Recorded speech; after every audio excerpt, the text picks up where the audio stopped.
This is Miles to Luxury here, and today I'll be walking you guys through how to use Virgin Atlantic's award calendar. So this award calendar, it was not brought up in a lot of blogs I was seeing online.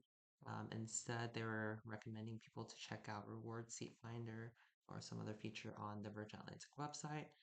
But for me, the process was quite straightforward, so I want to share with you guys how you guys can do that. So right off the bat on the Virgin Atlantic website, we don't want to click on reward flights because it will ask us to sign into our flying club account. And that's something we don't want to do right off the bat. Instead, we just want to click on flights. And here with the tab that says pay with money, we can just click on that. And instead, we want to click on points plus money. In doing so, it will take us automatically to this page, book a flight. So for the sake of this example, let's just do JFK to London Heathrow. Uh, I always enjoy booking one way since the process is simpler. And let's just do mid-January. For one passenger, make sure we click on this check mark that says show flexible dates. Um, and for sure, we want to click on points, not money, and show fares for upper class for this example. Click on that, and then it will bring up this award calendar. So sometimes it takes a little bit of time. That was pretty quick. But right now it only gives you the view for this week. So 3 days before your date and 3 days after your designated date. But this is really good. We want to look for this green number. It says lowest. This is our saver tickets. But if we want to see the whole calendar, make sure to click on price calendar. And then it will bring up a calendar view of the whole month, which is a very beneficial thing. So recently, Virgin Atlantic transitioned to dynamic award pricing. This happened just a couple days ago, and we see a lot of Saver Award availability, especially in these off-peak times, January and February. So looking at this calendar, we definitely see a lot here. Um, and I would not say this would, I can't say this would stay this way for a long time. Going forward, I'm pretty sure the availability would go down and the popularity of these bookings would just go up.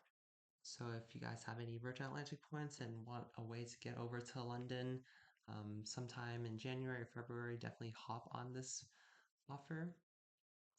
So yeah, we see this whole calendar now, which is really good. Plenty availability for January and February, and then you can just click continue, and then it will bring up the flight options for that date, which is really great. So here we go. So if we want to get that $29,000 point reward booking, we'll be flying out at 6:30 p.m. And then we can click on details. For Virgin Atlantic, highly recommend you guys look for A350 and even A330 aircraft. The 787 aircraft tend to have the reverse of the herringbone configuration, and that's from decades ago. And that configuration is not as good as the new upper class seats found on the A350 and then the A330 Neo. So yeah. There are other times for this date, but obviously this won't be at the same saver rate. So for example, this is 41,000 miles and this is 42,000 miles, 55,000 miles, and 72,000 miles. So for one way and business class, still quite a good deal, but definitely not as good as that 29,000 in upper class. So just going back to the calendar, I just wanted to show you guys the availability for some of the other dates in the first half of 2025. So we saw a lot of availability in January and February. However, I've run the search a couple times and then I can see that in March and April there was um, a good chunk less availability. So historically, we know that Virgin Atlantic is not the best um, currency to book Virgin Atlantic points simply because of the super high surcharges and carrier imposed fees. And that's sometimes prohibitively expensive and not the best value overall, especially departing from London.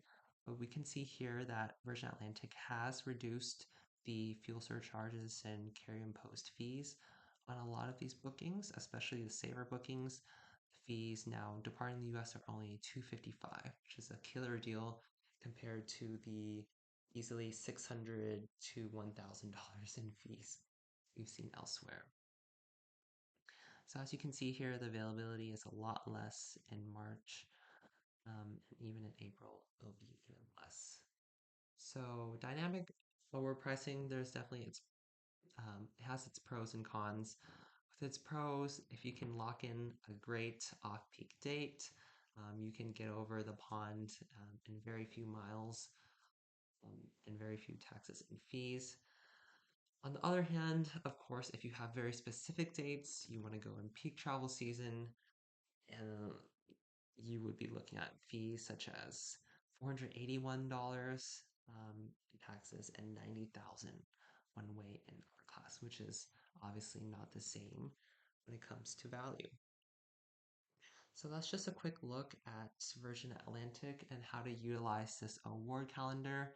Let me know if you guys have any questions in the comment section down below. I'd love to hear your suggestions and if you guys have used Virgin Atlantic miles to make any of these new bookings. So me personally, I jumped on one of these deals quickly. I saw that I was free later in January, so I booked myself a nice four-day trip to London, one way in upper class and one way in economy. So one way in upper class to London, it was $255 in taxes and fees and only 29,000 points. Going back, the fees were a lot higher for upper class, even though a lot less miles than before. It was still like 700 US dollars easily in fees, and yeah, that was a little too much for me. So instead, I'm flying economy on the way back, and that was only 6,000 miles. And again, about $300 in taxes and fees, so a lot more manageable. And besides that fact, it's a daytime flight in economy, so it's not too bad, only 7 hours. So in total, I spent 35,000 Virgin points. However, since I had the Citi Premier, I could transfer over my Citi points to Virgin Atlantic, and currently Citi has a 30% transfer bonus to Virgin Atlantic, so I only needed to transfer over 27,000 Citi thank you points over to Virgin Atlantic to get the 35,000 points necessary to make this booking.